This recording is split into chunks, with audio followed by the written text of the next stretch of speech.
Salut à tous, on se retrouve pour l'épisode 2827 du Zap Image. On commence aujourd'hui en ce mardi 27 février avec des anniversaires comme d'habitude. Et tout d'abord, on peut voir que le joueur serbe Milinkovic Savic, ancien joueur de la Lazio, maintenant joueur de l'équipe de Al Hilal, il fête aujourd'hui ses 29 ans. Bon anniversaire à lui aussi Thomas Soucek, il fête aujourd'hui ses 29 ans, le joueur de West Ham. Il y a également, Alphonse Areola, ancien gardien du Paris Saint-Germain, il fête aujourd'hui ses 31 ans. Un autre anniversaire, d'un joueur peut-être peu connu, mais c'est quand même incroyable ce qu'il est en train de réaliser. Donc c'est Miura, donc c'est un joueur japonais, il fête aujourd'hui ses 57 ans et il est toujours footballeur, ça c'est fou. Donc sa carrière professionnelle a débuté en 1986 et il se porte toujours bien dans son 15e club, donc il évolue actuellement en 2e division portugaise, mais quand même à 57 ans, il est toujours en contrat avec une équipe professionnelle, incroyable. Donc on lui souhaite bien sûr un très bon anniversaire. Et il y a aussi l'anniversaire d'un grand club, c'est le Bayern Munich aujourd'hui qui fête ses 124 ans d'existence. On continue, on va parler maintenant de ce qui s'est passé hier soir lundi avec quelques rencontres, on va dire, dans les gros championnats en Europe. Tout d'abord, Girona contre le Rayo Vallecano et c'est Girona qui s'est imposé 3-0.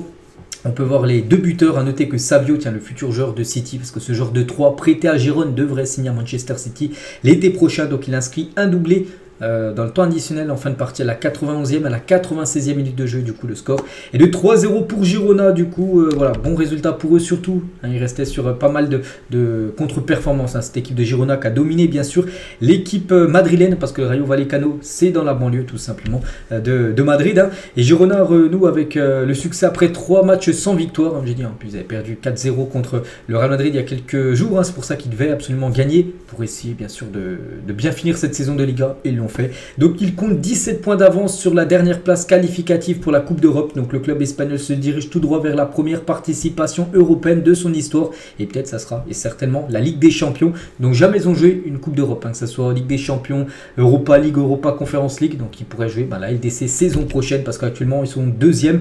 Et il reste 12 journées du côté de la Liga. Et surtout ils ont 17 points d'avance sur la Real Sociedad, première équipe non européenne, avec le classement actuel. Donc voici ce classement. Et ils reviennent à 6 points du Real Madrid, bien sûr, toujours en tête dans ce championnat espagnol. Girona avec sa victoire repasse devant le FC Barcelone. Il y avait aussi 2 belles rencontres du côté de l'Italie, championnat italien. AS Roma contre le Torino. C'est l'AS Roma qui s'est imposé 3-2 et un joueur a été fantastique dans le match, on peut voir sur les images, c'est Dybala, il a inscrit un triplé du côté de l'AS Roma, il a marqué les 3 buts bien sûr pour son équipe. Pourtant l'AS Roma, les gars, ça n'a pas été un grand match de leur part, seulement 6 tirs dans le match, 3 tirs cadrés, 3 tirs cadrés, 3 buts. Voilà, Dybala a tout mis au fond, défilait les frappes qu'il a eu à faire, les frappes qui ont été cadrées, et Torino plus de 14 tirs, plus de tirs que l'équipe de l'AS Roma, mais c'est bien l'AS Roma qui s'est imposé. Et le triplé ce soir face au Torino, bien sûr, pour Dybala, et quelle saison pour lui, 18 matchs, 11 buts et 6 passes décisives, donc voilà, félicitations à lui, et surtout son dernier triplé remonte à plus de 5 ans. Donc là ça faisait une éternité, c'était en 2019 la dernière fois qu'il avait inscrit un triplé, donc félicitations aux joueurs argentins. Il y avait aussi un autre match en Italie, donc la Fiorentina contre le Lazio, c'était également hier, et c'est la Fiorentina qui s'est imposée logiquement 2-1, quand on voit les stats, 22 tirs, 7 tirs cadrés, 2 buts, logique, donc la Lazio, une frappe cadrée dans le match qu'ils ont marqué, mais bon, voilà, logiquement ils se sont inclinés. Cette équipe de la Lazio qui affrontera la semaine prochaine le Bayern Munich pour le match retour de Ligue des Champions, bref. Et concernant le classement, donc l'équipe, l'AS Roma avec sa victoire, toujours à la 6e position de ce championnat dominé par l'Inter, la Juve, et l'équipe de l'AC Milan en 3e position. Du côté de la première ligue, il y avait une rencontre hier, l'équipe de West Ham contre l'équipe de Brentford. Donc West Ham, les derniers matchs là, ça a été des raclés qu'ils ont pris, il y a quelques jours ils ont pris un 6-0 à domicile contre Arsenal, on se souvient. Donc là cette fois-ci ils ont gagné à domicile 4-2 contre Brentford, et là aussi il y a eu un triplé, c'est Bowen, les gars, il a marqué 3 buts côté West Ham. Emerson également buteur, magnifique but d'Emerson, j'ai vu le résumé là juste avant de faire la vidéo, il a envoyé une frappe en pleine lucarne. Donc Mopai, l'attaquant français de Brentford, a été buteur. Mais ça n'a pas suffi, donc belle victoire de West Ham 4-2, on peut voir les statistiques de la rencontre. À noter que Brentford avait plus de tirs cadrés que l'équipe de West Ham, mais West Ham a été plus efficace, et Jarrod Bowen s'offre le premier triplé de sa carrière, félicitations à lui, et surtout il permet à son équipe, je ne l'ai pas dit juste avant, c'est leur première victoire sur cette année 2024, c'est que West Ham a pris pas mal de corrections, et enfin il gagne, grâce surtout à Bowen qui a marqué 3 buts dans le match, et il devient hier soir, le premier joueur de West Ham à inscrire un triplé au London Stadium, parce que c'est le nouveau stade de West West Ham. Et il n'y avait pas eu encore de joueur qui avait inscrit un triplé, enfin un joueur de West Ham qui a inscrit un triplé dans ce stade. Chose faite bien sûr avec le joueur Jarrod Bowen. Et c'est vrai qu'il a eu 3 tirs, 3 tirs dans le match. On peut voir là où les étoiles où il a tiré et il a marqué. Donc 3 tirs cadrés pour lui, 3 buts. Bon, l'efficacité 100%. Et du coup classement ça donne quoi? Donc West Ham avec sa victoire remonte à la 8e position. Donc le classement est toujours dominé par les 3 premiers, Liverpool, City et Arsenal. À noter que les équipes 60 pour Liverpool, 59 pour City, Arsenal 58 en points bien sûr. Et c'est plutôt rare. Regardez les gars, les points séparant le premier du troisième après 26 matchs, parce que là on est à la 26e journée, il reste 12 journées. Au cours des 10 dernières années, donc là seulement 2 points. Par exemple la saison dernière, entre le premier et le troisième, il y avait 14 points d'écart. Alors que là, entre Liverpool et Arsenal, il y a seulement 2 points. Pour vous dire vraiment que ça va être très serré, parce que les années précédentes, c'était soit, voilà, ça se jouait surtout entre 2 équipes, que là ça va certainement jouer entre 3 équipes. Le titre, allez, 14, 13, 26 points en 2019-2020 entre le premier et le troisième. Que là on est seulement à 2 points d'écart. Donc voilà, c'est pour ça qu'elle va être palpitante, on va dire, cette fin de saison du côté du championnat de Première Ligue. Et toujours avec ce championnat, parce que quand même quelque chose d'important, la sanction d'Everton réduite en appel, parce que souvenez-vous, en début de saison, Everton, c'était pas en début de saison, c'était au mois de novembre, ils avaient pris moins 10 points en classement, ça a été officiel, ils ont fait appel, et l'appel a été entendu par la Première Ligue, et du coup ça passe de 10 à 6 points de réduction, et du coup, c'est officiel, hein. Donc du coup ils gagnent 4 points. 4 points, ouais, ils avaient perdu 10, ils en récupèrent 4, hein. Donc ils en perdent quand même 6, hein. Donc ils passent de la 17e position à la 15e place, voilà, donc ils étaient 17e avec 23 points, maintenant ils ont 25 points et ils sont 15e actuellement, hein, de ce championnat de Première Ligue, hein. Voilà, on peut les voir là, 15e bien sûr, l'équipe de Everton, c'est officiel. On continue toujours en Angleterre, donc c'était pas un match de Première Ligue, c'était plutôt un match de FA Cup entre l'équipe surprise, hein, l'équipe de Maidstone United qui a éliminé pas mal d'équipes de division supérieure lors des tours précédents. C'est une équipe de 6e division, donc voilà, c'est de la régionale 1 si on comparait bien sûr en France. Donc bon là ça a été trop compliqué, ils ont joué hier contre une équipe de 2e division de Championship, hein, c'est Coventry, hein. Coventry s'est imposé 5-0 et du coup cette petite équipe, hein, cette D6 anglaise se fait éliminer en 8e de finale, mais bon ils ont fait quand même un parcours historique bien sûr dans cette coupe anglaise. Donc Coventry voilà, a complètement dominé le match, hein. 70% de possession de balle, 26 tirs, 15 tirs cadrés, 5 buts ont été marqués. Donc Maidstone, 0 tir cadré dans le match. Donc voilà, logiquement ils se sont fait éliminer. Coventry se qualifie pour les quarts de finale de la FA Cup, hein. Il y a 3 rencontres du faux programme aujourd'hui. Il y a Bournemouth, Leicester, Blackburn, Newcastle et ce soir Luton Town, Manchester City, hein, c'est bien sûr de la FA Cup. On prend la direction de l'Arabie Saoudite. Il y avait 2 rencontres de la Saudi Pro League, donc la première division saoudienne. Tout d'abord l'équipe de Benzema, Al-Ittihad contre l'équipe de Al-Weda et 2-1 pour l'équipe de Al-Ittihad. Donc voilà, Benzema a joué. Bon, Benzema les gars, les buts refusés pour une faute de Karim Benzema.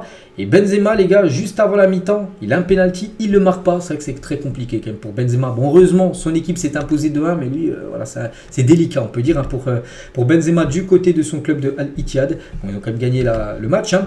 Et donc, voilà, il pouvait permettre à son équipe de revenir au score, mais bon, il a loupé son penalty. Et il y avait aussi l'équipe de Al-Hilal, hein, qui jouait hier contre l'équipe de Al-Ettifaq, qui est entraînée par Steven Gerrard. Donc, 2-0 pour l'équipe de Al-Hilal, hein, qui s'envole bien sûr, hein, pour remporter, hein, ce championnat d'Arabie Saoudite. C'est vrai que cette saison, Al-Hilal est invaincu depuis le 14 août 2023. Toutes compétitions confondues, soit 196 jours qu'ils n'ont pas perdu. Donc leur saison à toutes compétitions confondues, si on rajoute Ligue des Champions, tout ça, enfin asiatique, hein, plus leur championnat, 32 matchs, 29 victoires, 3 matchs nuls, 0 défaite, 93 buts inscrits, 14 buts seulement encaissés, premier du championnat, c'est très fort. Mais pas qu'il y a un joueur qui est pas là, en plus c'est Neymar, normalement un très grand joueur, mais il est blessé. Messi, n'oubliez pas, il avait failli signer, hein, c'était entre cette équipe-là et l'équipe de l'Inter Miami, du coup il avait pris Miami. Mais voilà, on peut voir que ils ont recruté Milinkovic Savic, hein, qui fête son anniversaire aujourd'hui, qu'on peut voir sur la photo, Malcolm, Yassine Bounou, ou même, je sais plus, Mitrovic, un attaquant. Ben voilà, ça fonctionne très bien, cette équipe de Al-Hilal en tête, hein. Donc après 21 matchs, il reste encore 13 journées, hein, du côté du championnat saoudien, donc 59 points, donc ils ont 7 points d'avance, hein, sur l'équipe de Al-Nassr, l'équipe de Ronaldo. Voilà pour les 2 premières positions de ce championnat. On revient en France, les gars, on va parler aussi d'un match de Ligue 2, c'était entre Caen et l'équipe de Angers, et Caen fait tomber Angers. Énorme coup du Stade Malherbe de Caen qui s'impose contre le 2e de Ligue 2 et monte à la 6e place de ce championnat. Angers, eux, ça va pas du tout, hein, ils s'inclinent pour la 3e fois d'affilée et voient Laval se rapprocher dangereusement, hein. Donc d'abord les statistiques de la rencontre, et c'est vrai que Angers, ils ont perdu contre la Auxerre. En plus Angers, la Auxerre a pris un rouge en tout début de match, donc ils avaient joué tout le match avec un joueur en moins, ils ont quand même gagné le match, la Auxerre. puisqu'ils étaient devant eux. Saint-Etienne, ils ont pris 3-0 Angers. Puis là, c'est Caen, les gars, qui s'imposent contre Angers. Angers, attention, parce que c'était bien parti pour remonter. Pour l'instant, ils ont pris 0 points sur 9 possibles là, sur les 9 derniers points qu'ils pouvaient prendre. Et attention, parce qu'on arrive dans le sprint final, bien sûr, vu qu'on arrive en fin de saison. Donc toujours la Géocère en tête, 51 points. Donc Angers, 46 points. Mais Laval, juste derrière, maintenant 44 points. Et il y a aussi l'AS Saint-Etienne à la 4e position, 41 points. Mais pas les deux premiers, là en bleu foncé, montent directement. Puis après, ça sera un système de barrage avec ces 3 équipes-là qui joueront contre le 16e de Ligue 1. Il y avait aussi un match de National, l'équipe de Dijon contre Nancy qui était très en forme et Dijon s'est imposé 3-1 lors de cette rencontre, donc félicitations Dijon, et du coup il remonte à la 4e position. Donc le Red Star et Niort, bien parti les deux équipes là pour monter, Red Star 46 points, Niort 41 points, donc là c'est seulement les deux premiers qui montent, il n'y a pas de play-off pour monter après, donc voilà c'est seulement les deux premiers qui montent. Du côté de la Ligue 2 saison prochaine, il y a quand même pas mal de descentes, 6 équipes vont quand même descendre en National 2 saison prochaine. Et il y a des rencontres, il y a aujourd'hui en National, il y a Sochaux à Orléans, Red Star premier contre Gaulle FC et Villefranche contre Le Mans, c'est aujourd'hui à 19h30. Il y a aussi de la Coupe de France aujourd'hui avec la première affiche, tiens regardez, mardi 27 février, c'est aujourd'hui à 20h45, Lyon contre l'équipe de Strasbourg. Voilà, donc c'est ce soir. Demain, les gars, il y aura Rouen contre Valenciennes. Il y aura Le Puy contre Rennes. Ça sera jeudi après-demain. Et n'oubliez pas le match du PSG. On va voir le 13 mars. En gros, ça sera le 13 mars dans 2 semaines. Parce que la semaine prochaine, le PSG joue en Ligue des Champions. Parce qu'en gros, le PSG là joue vendredi. Ils jouent vendredi contre Monaco. Donc, ils ne vont pas jouer mercredi pour rejouer après vendredi contre Monaco. Donc, c'est pour ça que ce match est décalé dans 2 semaines. Ce match PSG-Nice, ce quart de finale de Coupe de France. Et concernant le match de ce soir, Lyon contre l'équipe de Strasbourg. On sait que Lyon, ça va très bien. Il reste sur pas mal de victoires d'affilée. Donc, Lyon sur tous les fronts. Donc, la une journal d'équipe aujourd'hui, bien sûr. Donc, Lyon reste sur 5 victoires d'affilée et entend bien poursuivre son aventure en Coupe de France. Autre chemin pour une qualification européenne. Parce que même si reviennent fort au classement, il va falloir encore prendre beaucoup de points pour avoir une place en Europa League ou Europa Conference League. Mais s'ils gagnent la Coupe de France, ce qui est le chemin le plus court, parce qu'il leur reste 3 matchs à gagner, donc quart, demi et finale, s'ils gagnent 3 matchs de Coupe de France qui leur restent, ils seront en Europa League saison prochaine. Donc en plus ils reçoivent à domicile l'équipe de Strasbourg, qui est mal au point, ils ont pris un 3-0 il y a quelques jours contre Brest. Donc voilà, Lyon vraiment peut peut-être réussir sa saison, c'est fou de dire ça alors qu'ils avaient commencé, on sait, la saison, ça a été catastrophique. Et toujours avec Lyon, on revient 4 ans jour pour jour en arrière, c'était un 27 février 2020, et Lyon s'imposait face à la Juventus de Cristiano Ronaldo en Ligue des Champions. Donc Lyon 1, Juve 0, donc Toussaint, Lucas Toussaint avait été l'unique buteur du match, donc Lyon atteindra les demi-finales de la Ligue des Champions avant de se faire éliminer par le Bayern. Souvenez-vous, c'était la LDC, la version Covid qui avait été finie au Portugal, parce que les matchs était à guichet fermé, enfin pas guichet fermé ce que je dis, mais à huis clos à cause du Covid. N'oubliez pas qu'en 8e il y a encore du public, et bien sûr Lyon s'est imposé contre la Juventus et avait éliminé l'équipe de Cristiano Ronaldo. Tiens, on revient toujours avec les jours pour jour, mais cette fois-ci il y a un an jour pour jour, c'était l'année dernière, le PSG s'imposait avec la manière au Vélodrome. Le PSG s'était imposé 3-0 contre Marseille. Pourtant le PSG quelques jours avant s'était incliné en Coupe de France, Marseille avait éliminé l'équipe du PSG en 8e de Coupe de France, avec Marseille se fasse éliminer contre Annecy, on se souvient la saison dernière. Mais en championnat, le PSG avait pris sa revanche. Quelques jours après, en s'imposant 3-0, Messi avait été buteur au Vélodrome, mais aussi le doublé de Kylian Mbappé. Et avec ce doublé, Mbappé, il y a un an jour pour jour, mais Mbappé égalait Edinson Cavani en devenant co-meilleur buteur de l'histoire du PSG avec 200 buts. Maintenant, je ne sais plus là combien, il doit être à 240 à peu près, 42, je crois qu'il doit être dans ces eaux-là, bien sûr Mbappé, j'ai plus les stats exacts, mais voilà, quand il avait rejoint Cavani, c'était lors du classique au Vélodrome, c'était lors de ce match gagné bien sûr 3-0. Et en parlant de Kylian Mbappé, parce que voilà, un an après ce qui s'est passé là, on sait que maintenant il va quitter le club en fin de saison, c'est officiel, et le PSG doit s'adapter à jouer sans Kylian Mbappé. Le joueur accepte cela, Luis Enrique fera tourner plus régulièrement et le joueur sera mis au repos pour grosse échéance. Donc voilà, c'est vrai que déjà c'est la première fois de la saison là qu'il a été remplacé quand il a commencé titulaire lors du dernier match là, c'était contre Rennes avant-hier. Donc les prochains matchs ça sera aussi peut-être pareil. Il y a des fois même commencera sur le banc Kylian Mbappé pour jouer sans lui, pour préparer bien sûr à jouer sans le numéro 7 qui va rejoindre normalement le Real Madrid. Et ce soir les gars, Kylian Mbappé dînera demain soir, donc c'est une info d'hier, donc maintenant dînera ce soir mercredi, mardi à l'Elysée avec Emmanuel Macron et l'émir du Qatar. Donc l'émir du Qatar en gros c'est le propriétaire du PSG, donc il y a Nasser qui est le président, mais au-dessus de Nasser il y a l'émir, en bas à droite là c'est lui vraiment qui a investi, qui a mis de son argent pour acheter tout simplement le PSG, c'est celui qui est tout tout au-dessus, on va dire, du côté de Paris. Donc bref, il sera à Paris ce soir, donc il y aura Macron. Et il y aura aussi Kylian Mbappé, donc c'est le président de la République qui a convié l'attaquant du PSG et Nasser au repas organisé en l'honneur du Tchèque Tamim bin Hamad Al Thani, donc le propriétaire tout simplement du Paris Saint-Germain. Donc Mbappé pourrait être accompagné de certains de ses coéquipiers. Voilà, donc voilà, ce soir, gros dîner, on peut dire, du côté de l'Elysée. Avec bien sûr Kylian Mbappé en tête d'affiche. Et vu que l'émir du Qatar sera présent, il n'est pas tout le temps à Paris. C'est vrai que Nasser, lui, c'est le président, il est tout le temps là. Enfin, souvent, il gère bien sûr énormément le PSG. Lui, il vient de temps en temps, l'émir du Qatar. Et de ce soir, il va croiser bien sûr Kylian Mbappé. Donc, il pourrait profiter de sa venue en France pour faire une nouvelle offre à l'attaquant du PSG, le faire changer d'avis, parce qu'on sait qu'Mbappé, voilà, il veut quitter le PSG et l'émir du Qatar va essayer de ce soir, il va parler avec lui bien sûr, les deux vont se rencontrer ce soir, il va essayer de lui faire une nouvelle offre, peut-être une offre vraiment énorme pour que Kylian Mbappé change d'avis. Bon, voilà, on ne pense pas que bien sûr Mbappé va changer d'avis, mais voilà, le PSG va encore tenter quelque chose tout simplement pour essayer de conserver Kylian Mbappé.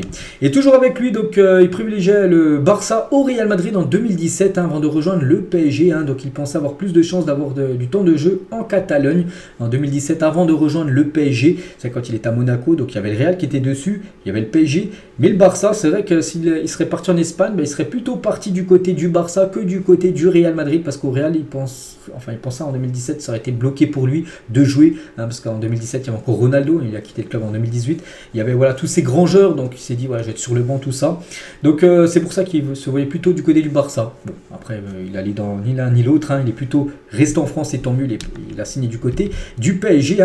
Et Kylian Mbappé, qui il y a quelques jours il était en week-end, 2 jours on peut dire, du côté de Barcelone, il semble apprécier ses vacances à Barcelone, parce que sur sa dernière publication Instagram, il a mis des photos de lui quand il était à Barcelone. Tiens, là c'est la ville de Barcelone, donc il apprécie, on peut dire, cette ville. Et Kylian Mbappé, cette ville espagnole, mais bon, normalement il devrait aller dans une autre ville, à Madrid, dans quelques mois. On continue, tiens, on va parler toujours du PSG, de Gonzalo Ramos, qui a remplacé Kylian Mbappé avant-hier. Donc il a provoqué un penalty et marqué le penalty à la 96e minute de jeu et 12 secondes exactement. C'est le but le plus tardif de l'histoire du PSG en Ligue 1 qu'a marqué avant-hier Gonzalo Ramos. Voilà, donc une stat les gars, donc une stat de plus du côté du PSG, donc voilà, concernant Gonzalo Ramos. Et concernant ce penalty, donc Julien Stéphan, donc le coach rennais, donc pour lui il n'y avait pas péno, donc il a dit c'est un penalty de grandes équipes, ça, dans certains stades, pas partout, et c'est dommage. Donc si ça aurait été dans le sens inverse, si ça aurait été pour Rennes, ils n'auraient peut-être pas eu penalty, mais vu que c'était pour le PSG, il y a eu penalty. Enfin, c'est ce qu'il dit, Julien Stéphan, parce que pour lui, il n'y avait pas penalty. Mais bon, il y a bien eu penalty qui a été marqué par Gonzalo Ramos. Et c'est vrai que les équipes qui ont le plus obtenu de pénalty en Ligue 1 cette saison, c'est bien le PSG, 9 pénalty obtenus, c'est l'équipe qui en a obtenu le plus, Bon, Rennes a obtenu quand même 8 cette saison, Toulouse, Monaco, Clermont, et les équipes qui ont obtenu le moins, donc Lorient, 0 pénalty obtenu comme depuis le début de saison. On peut voir que Lyon et Marseille, c'est seulement 2 pénalty obtenus depuis début août, depuis le début de la saison. On revient les gars, un an jour pour jour en arrière, Léo Messi remportait le trophée FIFA The Best de meilleur joueur de l'année 2022. Bon là c'était amplement mérité, il n'y a rien à dire, parce que la Coupe du Monde était prise en compte, donc là quand la Coupe du Monde est prise en compte, pas de souci. Bon, il a remporté, je crois, le dernier, mais bon, là, ça a été. La Coupe du Monde n'était pas prise en compte. Donc là, ça a été beaucoup plus discutable, on peut dire, mais celui qui l'a remporté il y a un an, jour pour jour, Donc celui-là, bien sûr, il était totalement mérité pour Léo Messi. Et Messi, les gars, donc il a atteint les 500 millions d'abonnés sur Instagram. C'est énorme, c'est demi-milliard de followers sur son réseau social. Donc regardez les sportifs, les footballeurs les plus suivis. Ronaldo, le premier, 622 millions de followers. C'est la personne la plus suivie sur Instagram. Peu importe, que ça soit sportif, star, peu importe américaine, c'est bien Ronaldo qui a le plus de monde sur Instagram. Donc Messi, 500 millions d'euros, millions de followers. Puis après Neymar, les gars, donc c'est la moitié, Neymar 219. Mbappé 4e, il est suivi quand même par 112 millions de followers sur son compte Instagram. Kylian Mbappé, on peut voir Beckham aussi qui est suivi par énormément de fans. Toujours avec Messi et Erling Haaland, sont les deux footballeurs nommés pour les Laureus World Sport Award 2024 qui récompense le sportif de l'année. Donc voilà, il y a des footballeurs, il y a tennisman Djokovic, Verstappen, donc un pilote de Formule 1, donc deux footballeurs quand même, donc Haaland Voilà, non, logique, hein, c'est pour l'année, bien sûr, l'année dernière, l'année 2023. Et Messi, Messi, je ne vais pas vous mentir, je me demande ce qu'il fait là. Voilà, je vous demande ce qu'il fait là, parce que sur l'année 2022, il n'y a pas de souci, ok, il peut remporter ce prix, mais sur l'année dernière, les gars, je pense qu'il y a d'autres sportifs, même d'autres sports, au pire, tu laisses juste Haaland en footballeur et tu mets un autre sportif d'un autre sport, je pense qu'il aurait mérité d'être parmi les 6 là, mais bon, Messi est dedans, bon, tant mieux pour lui. Bon, Messi a déjà remporté le prix en 2020 et en 2023, donc peut-être il remportera bien sûr le prochain prix. Toujours avec Messi, donc tiens, la dernière photo sur son compte Instagram qu'il a pu mettre, où maintenant il est suivi par plus de 500 millions d'abonnés. Donc une photo de lui avec sa femme Antonella, hein, parce qu'hier c'était son anniversaire tout simplement. Donc voilà. Et toujours avec Messi, on sait qu'il a été buteur avant-hier lors du deuxième match de l'Inter Miami. Ils ont égalisé à la toute fin de match, hein, grâce à une passe de Jordi Alba. Et Messi, du coup, c'est son premier but sur cette année 2024, premier but officiel. Et du coup, depuis 2005 jusqu'à 2024, il a marqué au moins un but sur chaque année civile. Voilà, et donc il continue cette magnifique série. Léo Messi, donc buteur, hein, sur une passe D de Jordi Alba. On sait que cette connexion à l'époque du côté du Barça, ça fonctionnait bien. Et ça fonctionne toujours aussi bien du côté de l'Inter Miami. Hein, ces deux-là. On continue avec un ancien également, Blaugrana. Hein, on parlait des deux là, Messi et Alba. Donc lui aussi, hein, Dani Alves, ancien joueur du Barça. Donc Dani Alves, condamné pour agression sexuelle, pourrait voir sa statue au Brésil retirée suite à une demande des habitants. Le Brésilien peut encore faire appel auprès du tribunal supérieur de justice. N'oubliez pas qu'il a pris 4 ans et demi de prison. Donc voilà, l'État de Bahia réfléchit à retirer la statue de Dani Alves. Donc déjà, elle avait été inaugurée en 2020, donc il y a 4 ans. Voilà, c'était cette statue-là. Et on peut voir déjà que les habitants là-bas lui ont mis déjà un sac poubelle sur la tête, ils lui ont mis du scotch pour voilà, hein, par rapport à ce qu'il est accusé actuellement. Donc en gros maintenant ils veulent que la statue soit retirée. Voilà, il est en train de tout perdre, hein. On peut dire Dani Alves. Et même du côté du Barça, où il était dans la, si vous allez sur le site officiel, il est dans la rubrique légende, hein. Donc le Barça a retiré le statut de légende du club à Dani Alves. Le club Blaugrana a voulu attendre le verdict du tribunal pour maintenir la présomption d'innocence du Brésilien.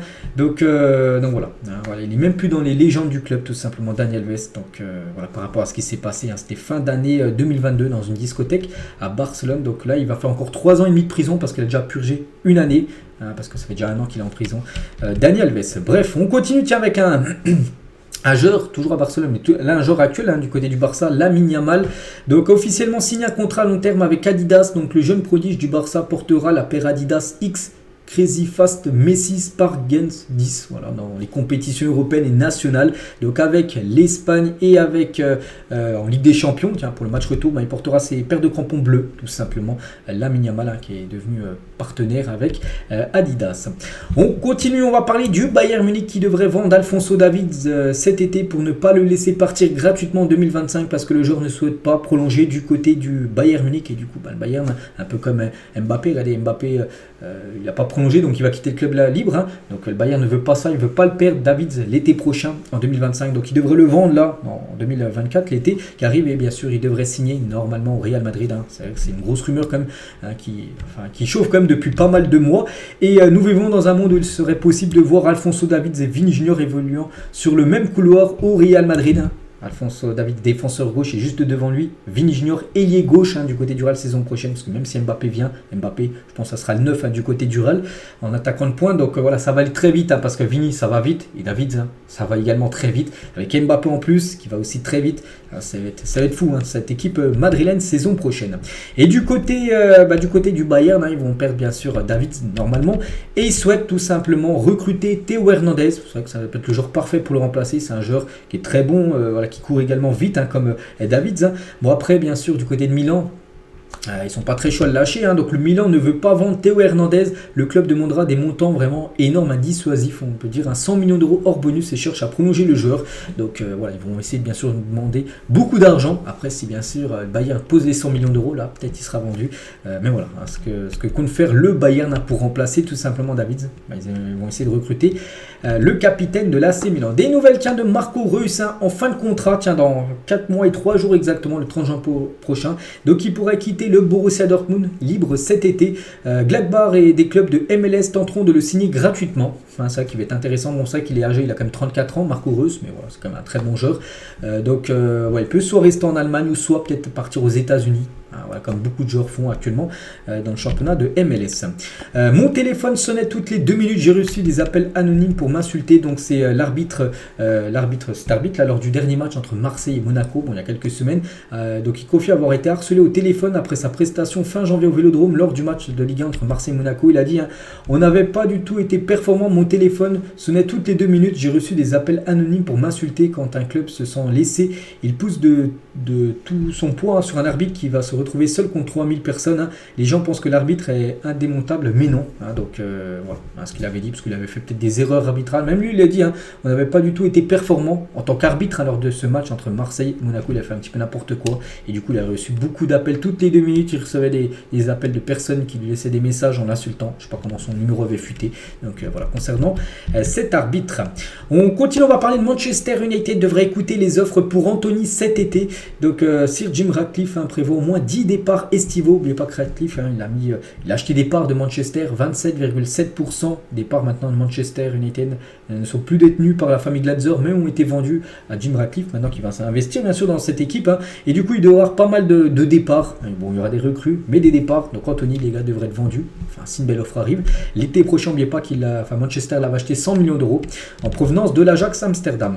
Lui aussi, tiens, c'est un genre de Manchester United et Amrabat, les gars, retournera à la Fiorentina après son prêt à Manchester cet été. Le club anglais ne veut pas le signer de façon permanente.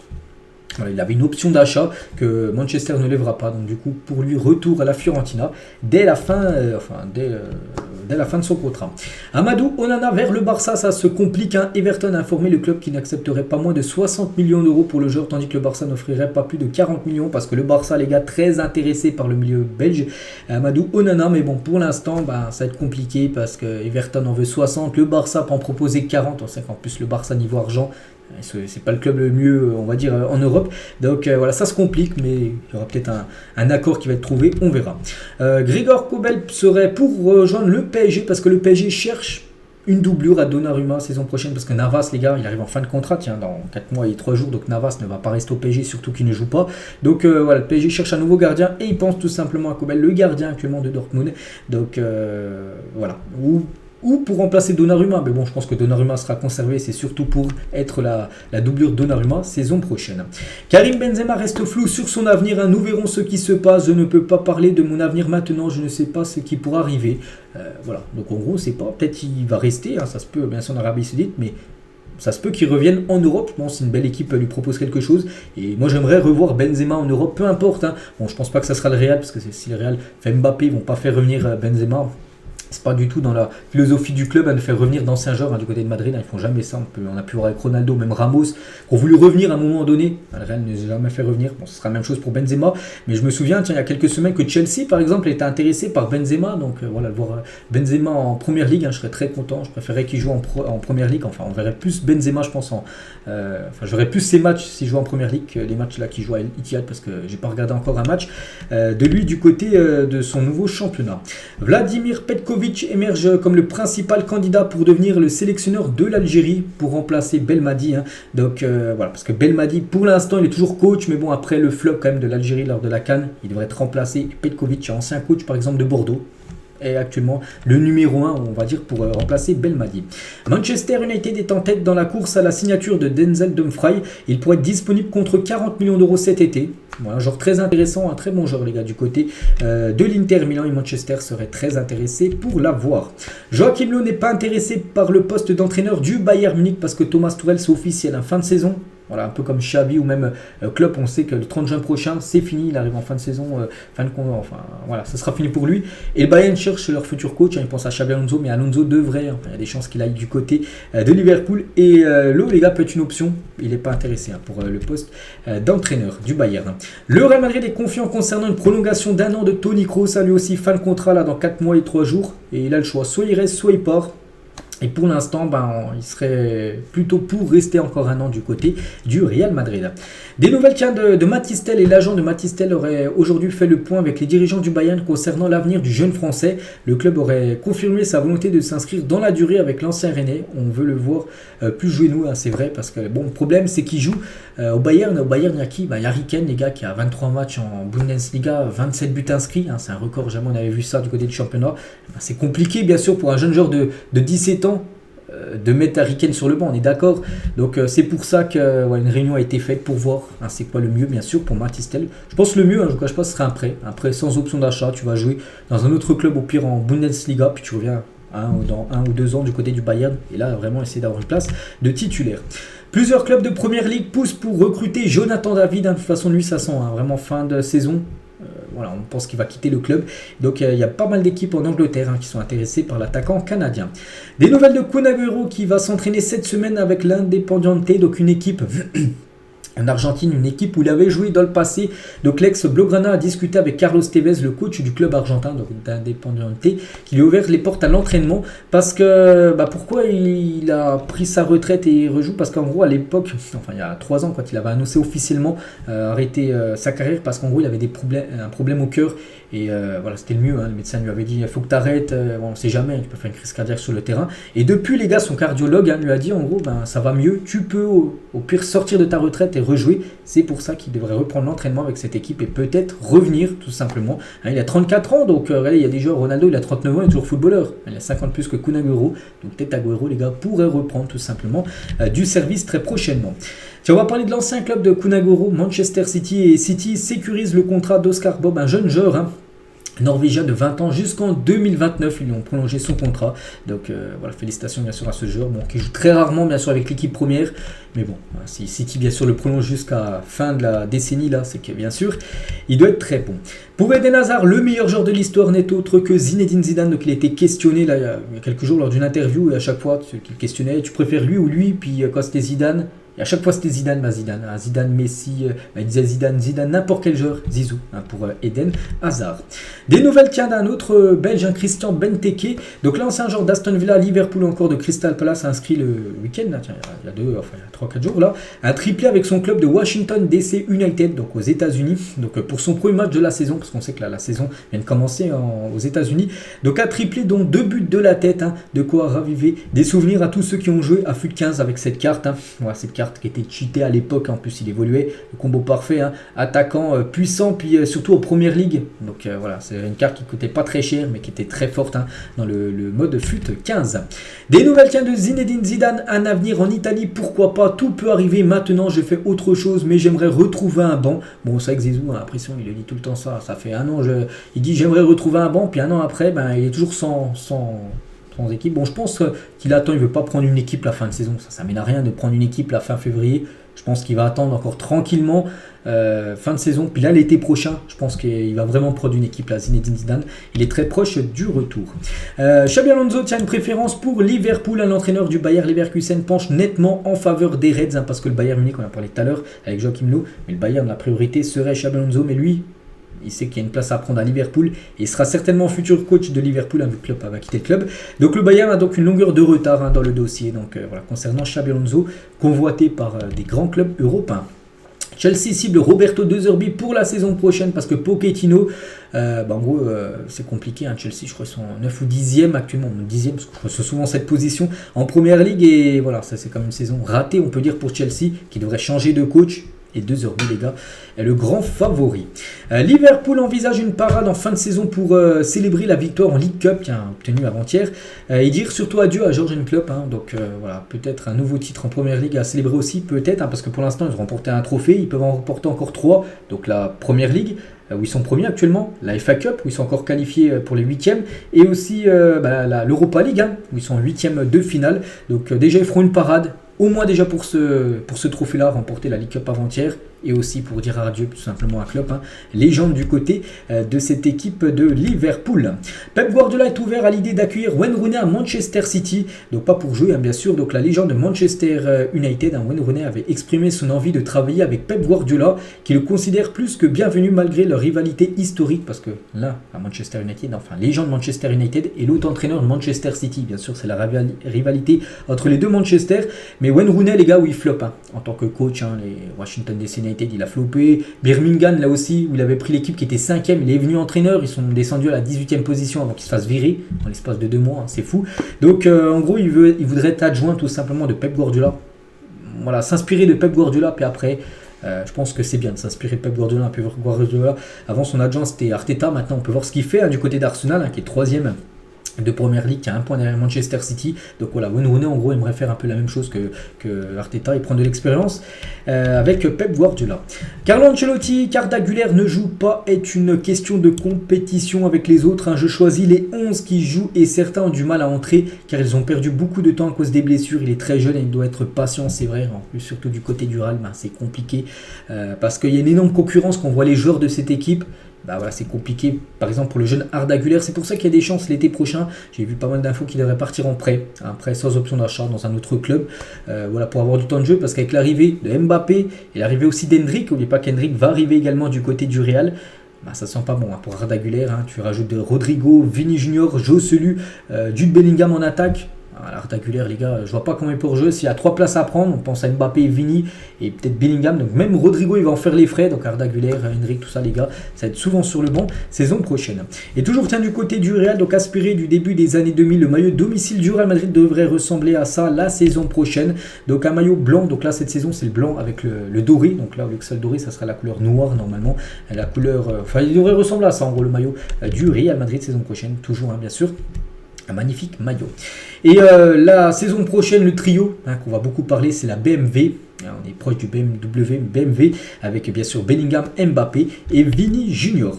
Et toujours du côté du Real, car lui devrait quitter le club normalement en fin de saison. Luka Modric, n'oubliez pas que le joueur est arrivé en 2012 et quand il avait rejoint en 2012, donc Marca, un journal madrilène, avait élu Luka Modric comme le pire transfert de l'année 2012 par les internautes du journal Marca, de recruter contre 30 millions d'euros en provenance de Tottenham. Le milieu croate réalisait des débuts difficiles, et les supporters du Real commençaient à perdre patience parce que c'était compliqué, il changeait de championnat, il signait du côté du Real, ça a été délicat pour lui.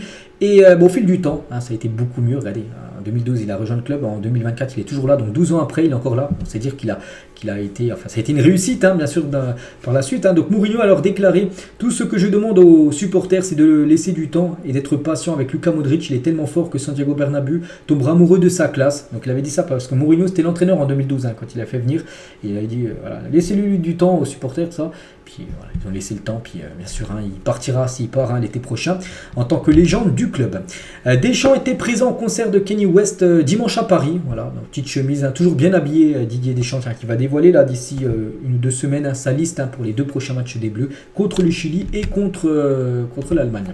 Iliman Ndiaye sur Instagram, après avoir marqué son premier but au Vélodrome, fier de marquer mon premier but dans le meilleur stade du monde et de cette magnifique victoire. Merci à tous pour le soutien. En plus, il a fait, outre son but, il a fait un gros match, Iliman Ndiaye, avant-hier contre l'équipe de Montpellier. Un ancien Marseillais, c'est Payet, et bienvenue à Kelvin Payet Brito Fernandez, donc ce fan de Vasco da Gama, parce qu'on peut voir qu'il porte le maillot. Donc en gros, il a appelé son fils, Kelvin, mais Payet, il a mis le nom Payet par rapport à Dimitri Payet, bien sûr, joueur de cette équipe depuis août dernier.